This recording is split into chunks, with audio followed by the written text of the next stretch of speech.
Hi. I'll have... Yes. Okay, well, can I get Yes. I just want to get... Yes. Here you go. Okay. Alright. Thank you. Hi, it's Clef, and you're watching Game Tech Talk.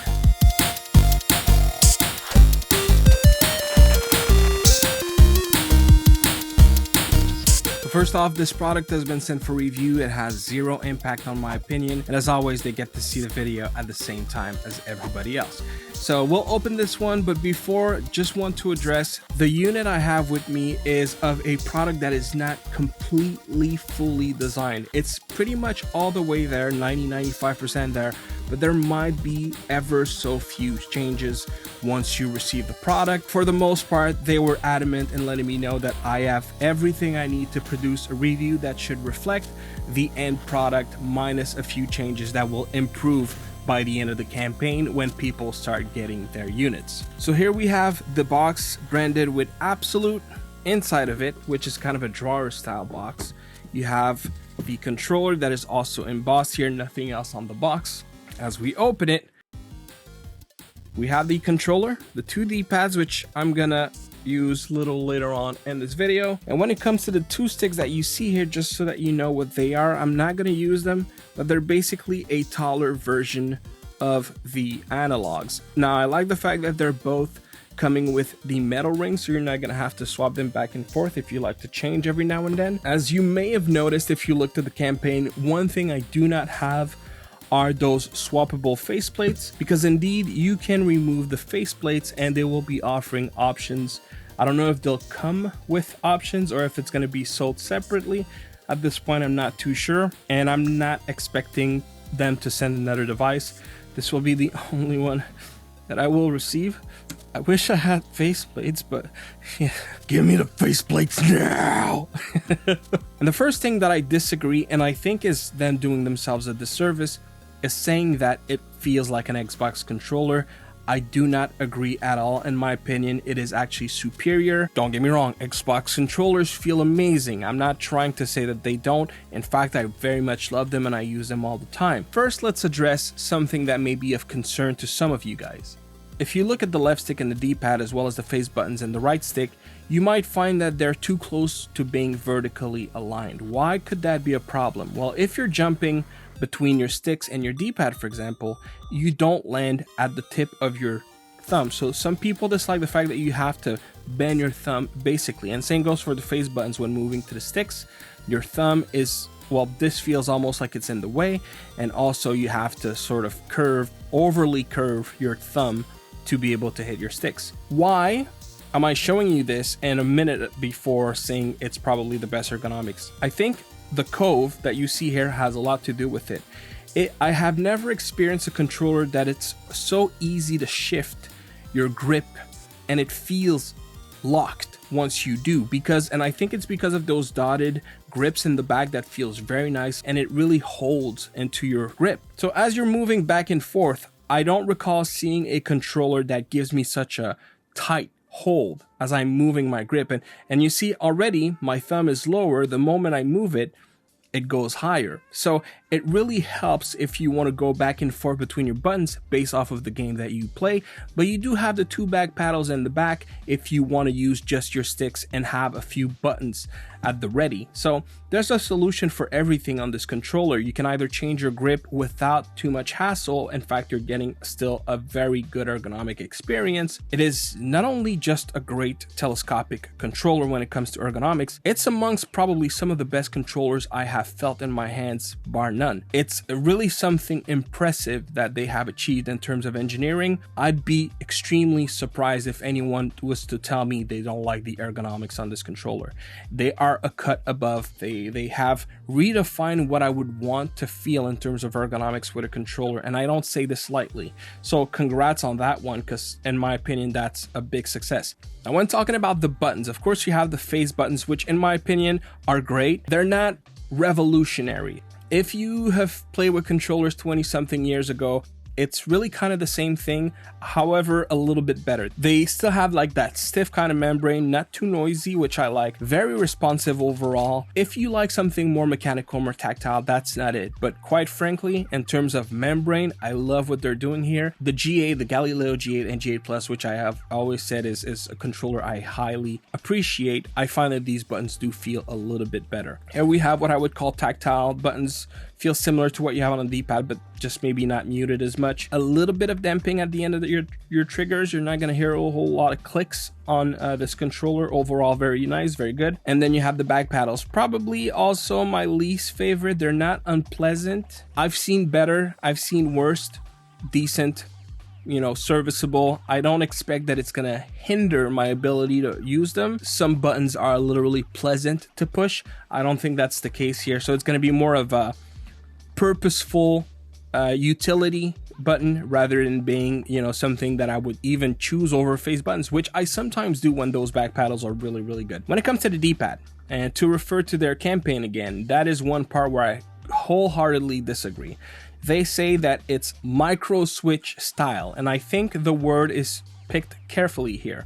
Style. It does not feel like a micro switch, at least not to me. That's not necessarily a bad thing. I still think this is a phenomenal D-pad. As always, I'm gonna boot up Street Fighter. I'll be honest, I'm not a big fan of the one that I have right now, but I do think, and that's one thing I really like with what they're doing here, is by offering you 3 D-pads, I find that each of them are going to be good for something. It's not so much the inputs, it's the feel of it, just not my favorite. I usually like crossed out D-pads, but I find that this one, the corners are not too steep, but they're also not as smooth as I wish they were. Basically, the gliding motion over time would be something that would kind of get under my skin. So here you have 2 ways to change them. You can either get under by removing the faceplate, or on the horizontal arrows, you can just put your nail under an arrow and push it up like so, and there it is. Now this one I find is the opposite. In terms of input, it's giving me registers that I'm not trying to do because it's so easy, too easy to glide. I find that I was having a lot of accidental pushes. But this one, they're kind of dipping the diagonals just a little bit, makes a world of difference. Whoever designed that D-pad, good job, because this, in my opinion,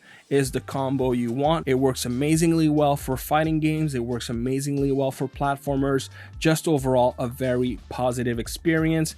And all the same, I'm never gonna miss with this. Yeah, I don't see myself missing ever with this one. And in case you wanted to see, like, it's very easy to hit the adjacent arrows. Very, very good for platformers, and it's not so much causing any misreads or unintentional clicks, at least with this D-pad, as I was mentioning earlier. So yeah, very happy. In my opinion, I feel comfortable saying that this is the best D-pad I've seen on a telescopic controller so far. And by the way, it also has a center pivot. Now the center pivot comes with the click, but you know, you can use that to glide easily from the center as I'm doing right now. So overall, very, very well designed D-pad. So when it comes to sticks, I'm actually gonna put the performance on screen. Very nice resolution. Very good stick, pretty much 0.6 Newton in terms of resistance for both sticks. A little stiffer than some of your sticks, but overall great quality. It uses the circle and not the square, so that's important for any of you. Hall effect, so very low risks of drift. And I find that the curve is also very nice, but you can address it in the software, which we'll see in a minute. But yes, overall, very good feel, very good quality. If one thing that I wish could be done, when removing the faceplate, we cannot remove the actual stick itself like you can on the G8, G8 Plus. Not the end of the world, quite frankly. This controller more than makes up in terms of feature, but it would have been nice if it would have been a possibility. Really, I am nitpicking here. It's really not that big a deal. What I would suggest is you may want to consider putting caps. I find in terms of the feel of the rubber, and maybe that's something that could change in the final units, but I find that the rubber gives me the impression that it will erase itself fairly quickly. It kind of has that feel where I expect it. Of course, I wouldn't be able to tell with so little time with this controller. When looking at the triggers, they also have a very nice feel, a little bit of resistance like we talked about earlier, and you can also tweak them in the software, which is probably the main thing that is going to be important for a lot of people. If you play a lot of shooting games kind of thing and you want something that is extremely responsive, you can do that as well in the software. And when talking about the features, we actually have quite a few on this controller. First of all, you have a longer than usual USB-C, which greatly increases the compatibility with cases. Now, in my situation, I only have a slim and ultra slim case. They work with both. But you know, even if going with something a little thicker here that I have on the Red Magic 8 Pro, it also works just fine. Now, there doesn't seem to be an opening here, but I can tell for sure that I would still be able to push it in. So this is, I want to say, about a 1.5 millimeter thick case.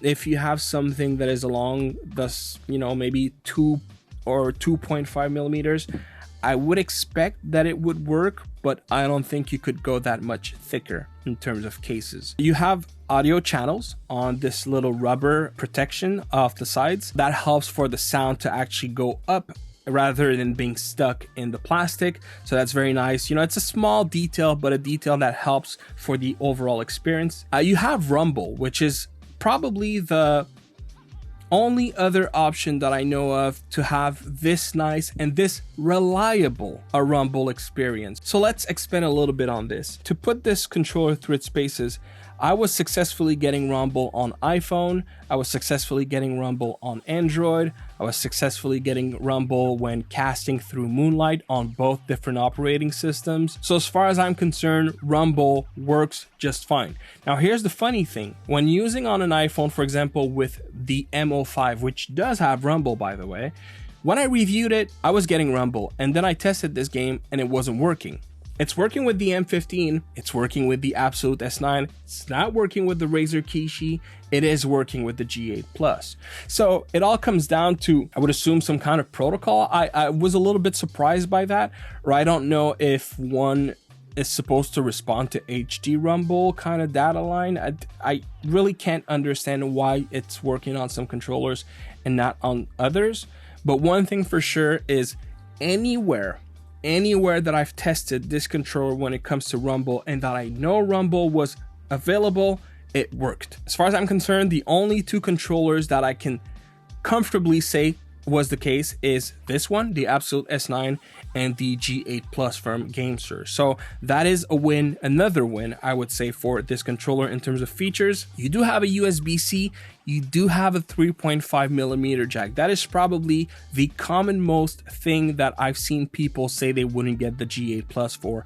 Well, you have it here. So that's another benefit over this controller. Also, much like what you find on the M15 and the M05 from Easy SMX, you do have Bluetooth, but I'm actually keeping a specific section to talk about this for games, for example, like Call of Duty, or just for widening your compatibility in terms of devices. You have what it takes here. Now, another feature that you also have is you have gyro, and the gyro that is included here can be used to be associated either to your left stick, your right stick, or your D-pad. I'm hoping that the gyro is one of those things that will get fixed, because right now it hasn't been working this well for me, and I think it might be because I'm not able to recalibrate the gyro. That might be the reason why, because right now they're offering sensitivity and dead zone settings, which is awesome. I wish they would let you choose which axis. I think right now it's using the Z axis for looking up and down, and it's using both X and Y for looking left and right. I'm not 100% sure. I'm guessing if they are, that this might be what causes conflict in terms of the responsiveness and the reliability of the gyro. So while the feature is there, I think they still need to work in the back end, but already that it's there and it's working is surprising on its own. And then last but not least, when using the USB-C, which you can use for charging pass-through, okay? You cannot use this to connect to a PC. There are ways that you can do that, but we'll get back to that in a minute. You cannot power this controller separately. So if you were trying to use it Bluetooth with just a power source, it's not going to work from this USB-C. It'll only work from this USB-C. Also, I've seen up to 25 watt. It's possible that it supports more. That's the maximum I've seen out of this controller. Selfish from retrospect made me realize that in Bluetooth mode on the Xbox input mode, the left stick works fine, the right stick doesn't. It seems to be mapped to the right trigger. So rest assured that this is easily fixed. I'm sure Abxylute will take care of this before it ships. But yes, just so you know, thank you very much, Selfish, for bringing it to my attention. Now, this is a part where it's impressive what they have done. I'm hoping that they're going to be addressing a couple of things, but overall, it is, in terms of modes and features, the absolute most complete controller that I've seen on the market so far.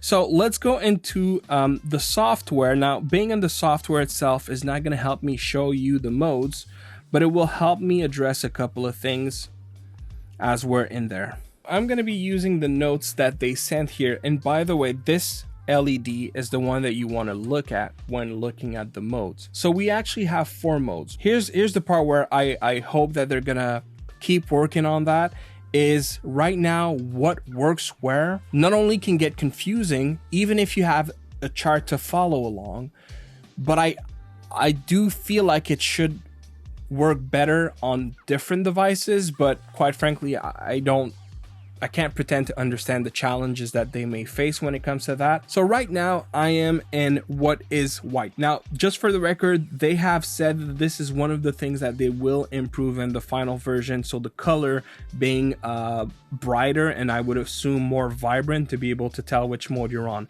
So technically this is white. So for me, it looks kind of baby blue. I don't know how it's going to look through the camera, but this is what they call white, and this is the Android HID mode. So I'm able to control the software here. Now, this mode, I had it work on PC and I had it work on Android. It's not going to work on iOS, of course. To change modes, you want to hold this button and this button for about 2 seconds. And now we have the blue mode. So the blue mode is the X input mode. Now, I believe this one on Android, you're able to tweak. This one is also going to work on PC. It's not going to work on iPhones. That's normal. It's the MFI protocol of Apple blocking it. Now, when you hold it again, we should move to what will now be the pink mode. So this is the Nintendo Switch protocol. And then last but not least, when we hold it again, we have what should be what they call the blue purple mode. And that one is the DualSense mode. And this is part of where I'm running into conflicts. Right now, this mode is not working for me on Android. Doesn't matter the device that I plug it on, it just doesn't work when used on Android. It will work on iPhone. However, I say it will. It works on iPhone. So why is that a problem? Well, for example, the native Remote Play app on Android does not work on anything other than the DualSense controller or the PS DualShock 4 controller. So it needs to be spoofed as one or the other. Now, the funny thing is, whenever we go onto that mode, the GameSir app is trying to trigger me to take care of the controller. I tried, it doesn't work, and technically they're 2 different brands. But all that to say that even though the device seems to recognize that it is a DualSense controller, what I'm seeing when going into the settings is it's called a wireless controller, and the controls do not work. So I feel like they might have done something specific for the Apple side of things, because it's just not working here. It doesn't end there. And this is where I'm not a big fan of the way that you change modes by holding this button and this button, because it gets confusing. But the way that you use the Bluetooth is, once you're on the mode that you want Bluetooth, you want to double tap this button, and then this one starts like breathing, and that means that you're now on the Bluetooth mode. If you want to go back to the wired mode, you just double tap M again. And as you can see, we're back to that mode. It did the GameSir thing again. So we're just going to go back to the Bluetooth mode. And now here's the part where, again, I'm repeating myself, but I really hope that they can figure this out, is when you hold this button. And right now I'm going to pair to the controller on the on this mode, okay? We should see it. Okay, there it is, wireless controller. So watch what happens as I click on it. It says pair, okay. It doesn't. So both on PC and on Android, no matter what I do, that's what keeps happening. But on iPhones, it pairs automatically, no problems, no questions asked. This seems to be an issue that is specific to this mode, because if, again, I double tap here, and now I'm on the X input mode, okay? So this color, the blue color, is the X input mode. So now if we double tap M, and same goes, we have the breathing light. So I'm going to go back into Bluetooth, And this time around, put it in pairing mode, of course, by holding the button. So I'm going to hit scan. And now, as you can see, we have the Xbox wireless controller. So as I pair it, and there you have it.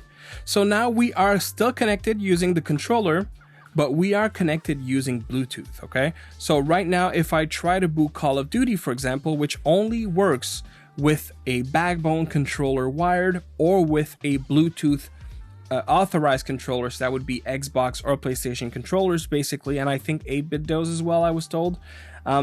So that should work because we're using the Bluetooth protocol, but I'll show you what you should expect. So here, as I go into controller and hit settings, it says connected, which means that it's recognizing the controller. But watch what happens if I go into the wired mode. So I double tap, and now it still says connected, but you actually need to change the screen. So I'm going to go back out and back in. And now it's no longer connected. If you say connect, it's going to ask for Bluetooth. That's just, and by the way, that has nothing to do with the controller. That's Call of Duty that does that. To work while on Bluetooth, the switch mode and the X input mode. If you want vibration, you absolutely have to be on the X input mode. But because of the way that the software handles gyros, you still can have gyro on that mode, which we'll look into in a second with the software. When it comes to cable, so wired as we are using now, you're able to use the DualSense mode, but the DualSense mode, for some very strange reason, it does not want to work on Android. On Android, you can use the input mode, which is the Android HID mode, and then you can use the X input mode. So maybe you can tell what I mean by it gets confusing. Now, they provide a chart, and I would assume that it's going to be in the manual as well, exactly for that reason. Basically, they're saying whenever you want to do this, here's the mode you should be on. And that makes a lot of sense. However, the reality is if we had all 4 modes wired, also work Bluetooth, that would greatly reduce the amount of times that you have to change modes. Because right now, as it stands, yes, you have a lot of modes, but you're often going to be jumping from one mode to the other. Okay, it's the same with the Galileo G8 Plus, so why is it suddenly something here that needs to be addressed? Well, it's simple. It's the way that you have to change modes. To have to cycle through 3 modes every time kind of gets under your skin after a while. So that's why I'm hoping they can fix it, because for example, if you were able to have the PlayStation mode wired, that would greatly reduce the numbers of times that you need to change from one mode to another, because on Android, that pretty much works everywhere except for Honkai Star Rail and Call of Duty. I took a long detour here. I'm not necessarily knocking a point, because you do have a solution. And at the end of the day, again, I don't understand how much work goes into making sure that everything just works, but I kind of wish it did. So that kind of ties the compatibility and connectivity aspect. Let's now talk about the software. Keep in mind, this is an early access. Like, I'm hoping that this is kind of a proof of concept UI for the time being. And I'm not talking about the navigation aspect of it. It's more the fact that I don't need to see about all these games that I do not own, or that maybe I own on some service, but that I do not care about. I like the fact that they're trying to show you games. I like the fact that you can push menu to get some details about the game. You know, all of that is really cool, but that shouldn't come in between the games that I actually have installed on the device. I think it's a little over the top, but yes, the software itself is already extremely impressive to begin with. You have messages tab, so it seems to be where they communicate things. I don't know if they're planning to have some community features, but right now the message seems to be where they make announcement and whatnot. You have the search, which is for you to search games, but again, like I have not entered any of my services, and you see all these games that are there. When it comes to the apps, you can put your own apps here. So for example, I only have put Call of Duty, and this is where you could add some more if you want, add local games. But I do feel like the other aspect seems to take too much space as it is. So I'm hoping that this is something that they're gonna maybe revisit. But once you add games, this is what it looks like. And again, this automatically put games that I have not put. I don't know what they are. I don't know why it's there. And when you click all games, it shows you all the games including the ones you don't necessarily have. Here you have the settings, so you can change to English. You have what I would assume is probably Chinese and Japanese. Instruction book, so it sends you to a website where it shows you the instructions of the S9, and here you have some data like firmware, all the things, app version, all the good stuff. I'm reshooting the software section because I was running into issues, and while I'm here, might as well show you guys. If you're connecting Bluetooth on your iPhone for some reason, which you could probably avoid, you'll notice here that you have a device called Abxylute. So what happens is if you try to move to Android after the fact, it will not give you access to remapping your controller because that Bluetooth signal is connected to your iPhone. So you have to disconnect it for the settings to be able to be changed on Android after the fact. It doesn't happen the other way around. It just seems to happen on iPhones. Anyways, so now on the software, when looking at the controller, you have a couple of options. Of course, you can remap your back paddles, and you can also change the layout. It'll let you do Xbox or Nintendo Switch. In terms of gyroscope, you have the possibility to put it to your right stick or your mouse or your D-pad or your left stick. So it's up to you. You can just deactivate the feature altogether if you want. You can have a trigger mode. So for example, right now I have the back right paddle to trigger it. Or you can also make it so that it will trigger when you long press, or just that it's always on. And you can address the sensitivity and the dead zone of your gyro. When it comes to joystick dead zone settings, you can address the dead zones if you want. So for example, here, you can lower it. You'll notice that the circle gets smaller and smaller, or bigger and bigger. When it comes to the trigger dead zones, you can do the same, but for the triggers, of course. So if you want to set yourself sort of a hair trigger, you could do that as well. And then you can address the joystick curve. Personally, I find high performance to be the one I prefer the most because I find it's a little too, it ramps up a little too much native, but you know, that's just a preference. You can address it the way that you prefer with these different profiles. And then last but not least, in controller info and firmware, you have, you know, the firmware and things as such, and there you have it. And by the way, that's the app on iOS. As you can see, everything works phenomenally well. And in terms of features, it's also, so far at least, it has full parity with the Android version. So yeah, I'm hoping that this can stay the same as well in the future.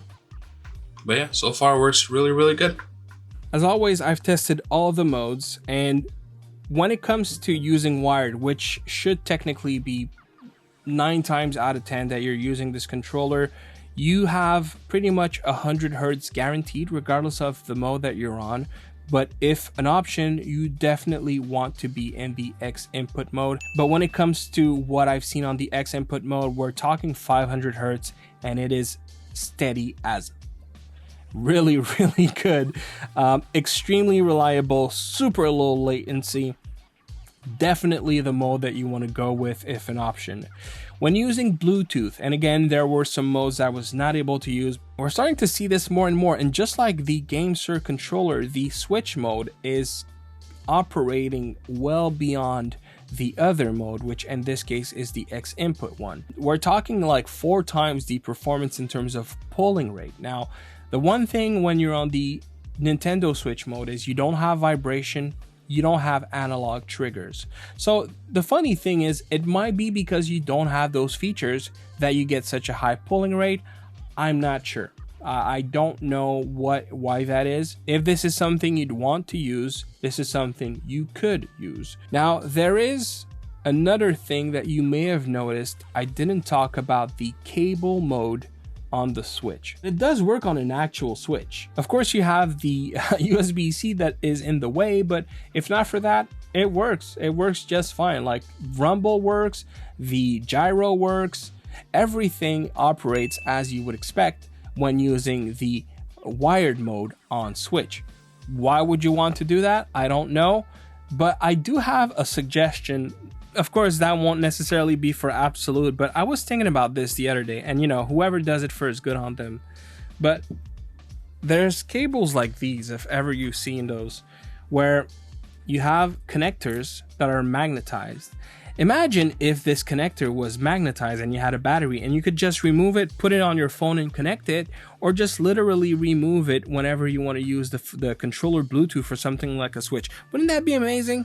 And then you could even potentially have a micro USB if you have like an old Android device. It would have like super duper crazy out of this world compatibility even with older devices. Anyways, just a thought that I had. But by the way, when I say that it works on switch using cable, it's using this female to male USB-C. So for example, if you do that here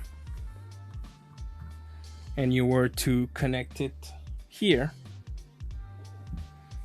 that'll work just fine. And it's gonna work exactly as if it was wired. In fact, to show you, and this is also how you get to make it work on the switch. It's really the only way that you get to make it work on the switch. And by the way, I don't know if I mentioned it, but you do have a swivel connector here.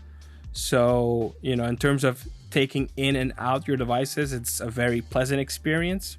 All right, guys, the reality is, if you were hoping for a perfect controller, I'm not ready to say that it is. However, they have the foundations to do it. And this is why I firmly believe, especially considering that right now you're going to have access to an early bird pricing, I do believe this is currently the best telescopic controller on the market, not for what it currently does, that's the catch, but for what it can potentially become. And that'll come down to how, over time, how good, how intensively those engineers working on this controller can make what I'm hoping to see happen. If they can fix the modes, ideally, I wish you could just swap using the face buttons, because you could be intentional about which mode that you want to be on. Not that this method doesn't work. I love the double tap to move to Bluetooth, and I get the way that it's working. It's actually clever. But the fact that you have to cycle through 3 other modes potentially before you get to the one that you want to go on is not good, considering the compatibility is not that wide. Like, it doesn't matter if you're on iPhone or if you're on Android, you will have to swap modes. I'm sure about that. A little less if you're on iPhone, quite frankly, but you're still gonna have to do it. That's why I'm really hoping that they can figure this out. I'm so flabbergasted at the fact that, you know, this is a company that we barely have heard from, and they have software that is considerably better than a lot. I wouldn't say all of the software based off of telescopic controllers, but it's up there. This thing can rival Backbone. This thing can rival Razer software. This thing can rival Scuff Nomad's software. It is superior, in my opinion, to even what you have for the Rogue Tessin. Asus, like, Abxylute creates better software, at least for the time being, than Asus. How does that make sense?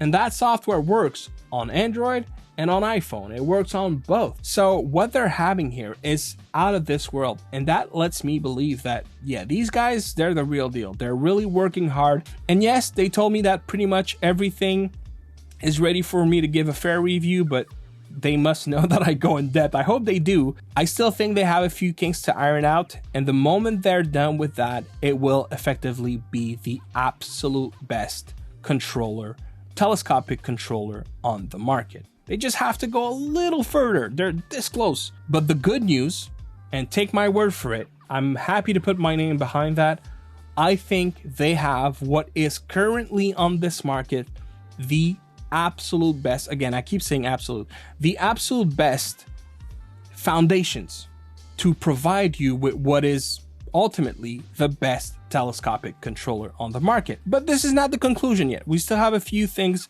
to talk about. Modding. So this is the part that I'm going to be filming after the fact. I opened it. In fact, they seem to be using a coil system, and I'll film that portion. So if you see something after this, it means I successfully modded it, and if I have, it should be compatible with tablets as well. This is a lot easier than what I thought it was going to be. Right under these 2 flaps, there are 2 little screws. So you just have to push it aside like this. And just remove these 2 screws. And once you do, this part can flip up just a little bit. So all you have to do, it takes a little bit of effort, but you just lift it a bit, and there, and there. Then you lift it. Oh, I'm sorry, you have to lift it here, and then here you have it.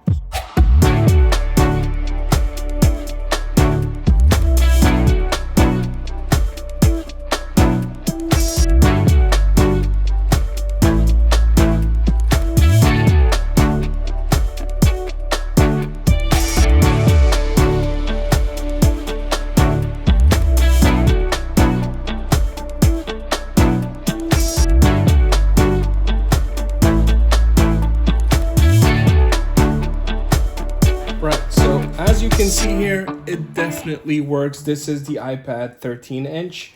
You probably have a little bit of play still to go a little. This is a little hard, mind you, but I'm gonna try to showcase it as best as I can. Yeah, you still have a little bit of play, so I'm pretty sure I could install this on the Minis Forum V3 or on something like a Tab Ultra without a doubt. You can change the rumble intensity, or is it?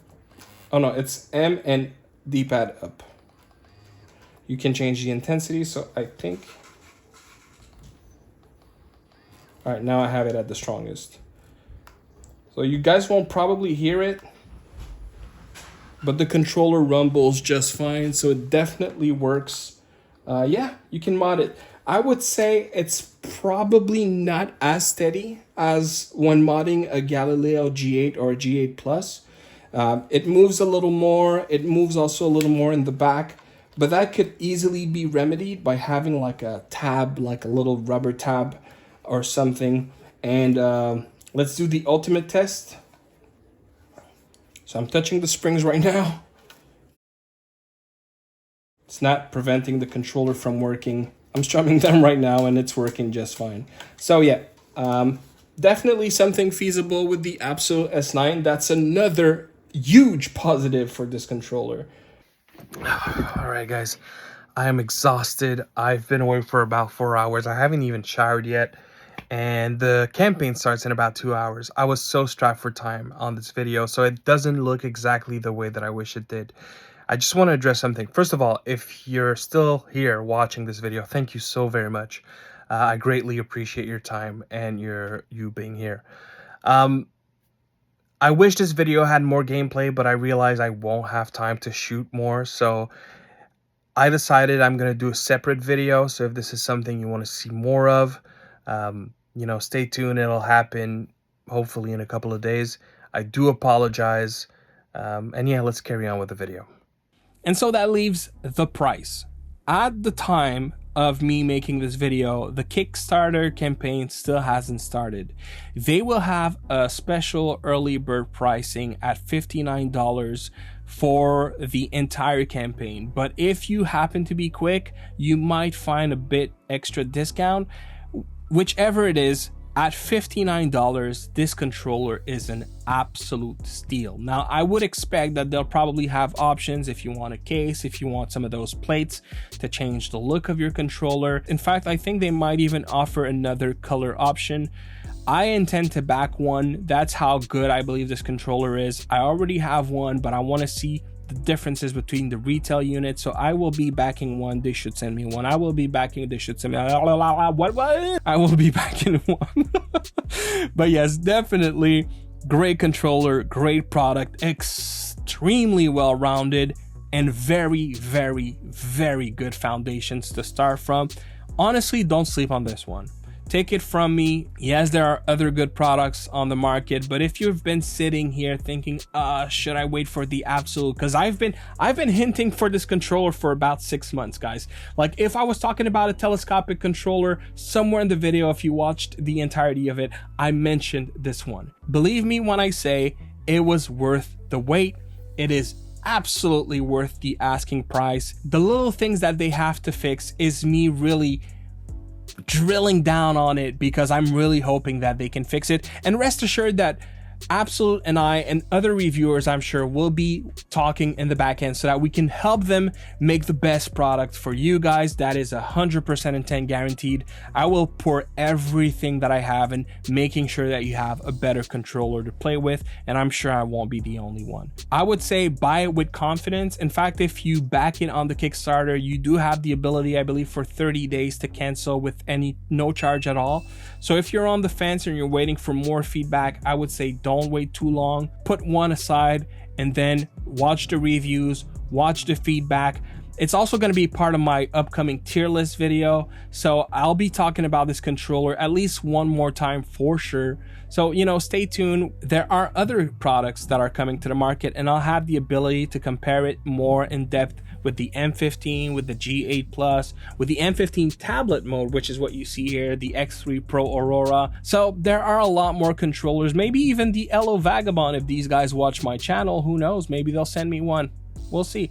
But with that said, yes, Abxylute S9, chef's kiss. Congratulations, Abxylute. I knew you had potential. I was maybe a bit rough on the C6, but it was because clearly I knew that you were capable of way more, and this is a testament to the fact that this brand is trying to install its name. It's trying to sear its name in our brains, and this is the kind of product that will do that. For them to be on their third product on market and rival what, in my opinion, is now a giant in the space like GameSir, is a proof that they are really good at what they do and they know how to do great products. That is it for me, guys. Hopefully that was insightful. Hopefully you got all the information that you were looking for. As always, if you have any comments, leave them in the comment box below. I hope you enjoyed it. Consider hitting the like, consider hitting the subscribe, and I'll see y'all on the next one. Peace.